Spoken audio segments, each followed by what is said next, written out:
A few days ago, I was in the middle of writing a script, one of those rare sessions where the words were actually coming, where I wasn't forcing anything, just following a thread that felt alive. And then my phone rang.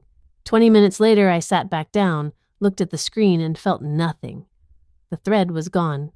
I spent the next 40 minutes rereading what I'd written, making tiny edits that didn't need to be made, waiting to feel something that never came back.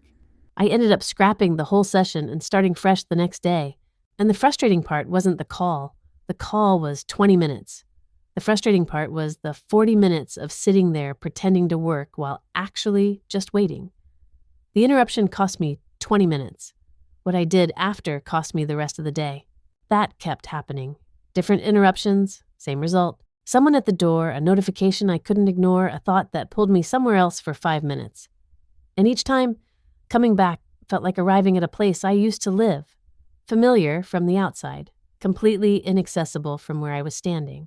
So I started paying attention to what was actually happening in those first few seconds after I sat back down. And what I noticed was that I was always trying to find my way back by looking at the work, rereading, scrolling, trying to reconstruct the feeling from the evidence it left behind.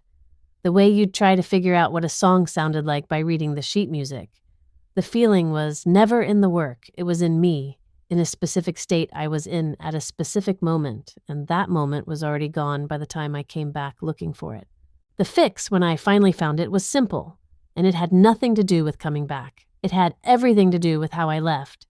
Before the interruption takes you, even if someone is standing in your doorway, you write one thing down, the specific thought that was live in your head at that exact second, the word that wasn't right yet, the argument you were about to test. Whatever your brain was actually touching, you put it somewhere outside your brain.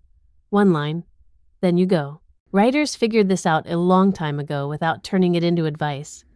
Stop in the middle of a sentence you already know how to finish, and coming back the next morning is almost easy. Stop at a clean resting point and you're staring at a wall. The open loop pulls you forward. The closed one makes you start over every single time.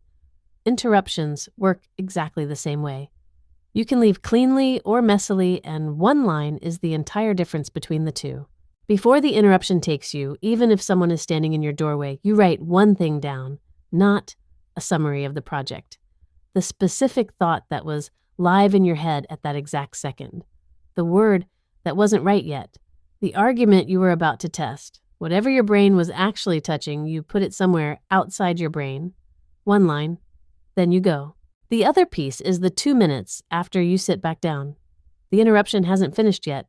Whatever pulled you away is still running somewhere underneath your thoughts, a conversation still replaying, something unresolved still processing.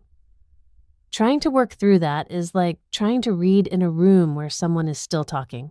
You're physically present and mentally somewhere else entirely.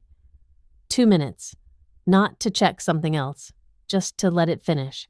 Let whatever happened settle.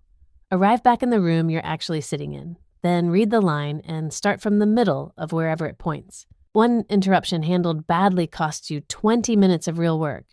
3 in a day, and the whole thing is gone. Not the time, the state. The kind of focus where work feels like it's going somewhere rather than like you're pushing it uphill. You can sit at your desk for 6 hours and produce almost nothing because each time you came back, you started the climb from the bottom. That's not a discipline problem. That's a leaving problem. And leaving problems have leaving solutions.